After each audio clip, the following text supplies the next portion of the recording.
Hai semua, welcome back. So hari ni kita ada tetamu tau, pelajar dan guru dari SMK Taman Medan.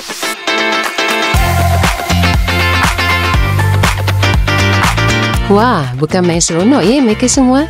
Kita ada sesi penerangan berkenaan khusus yang ditawarkan di IPT Skill, sesi pengenalan dan juga kuis bersama pelajar. Kita juga ada sesi perkongsian pelajar IPT Skill kepada mereka tau. Banyak ilmu yang disampaikan. Memang terbaik lah.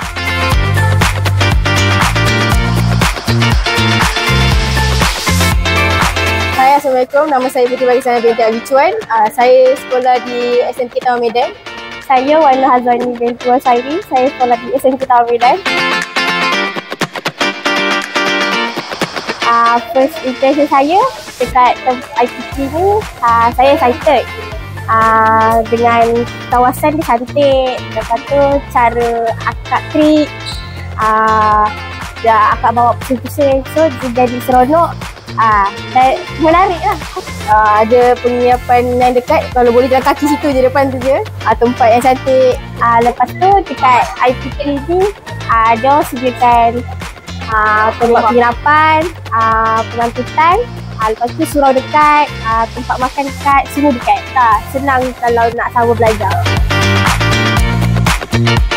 Tengok tu, saya bergambar lagi depan mirror kita. Sesi lawatan kita ialah untuk melawat semua unit yang ada di IPT Skill. Cantik, menarik. Bye-bye IPT Skill. Tapi sebelum mereka balik, kita ada sediakan lunch yang dimasak oleh para pelajar kita.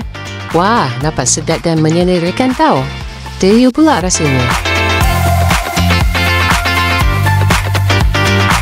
Apalagi perut pun dah kenyang, mestilah happy kan? Terima kasih diucapkan kepada pihak sekolah SMK Taman Medan kerana sudi datang ke sini.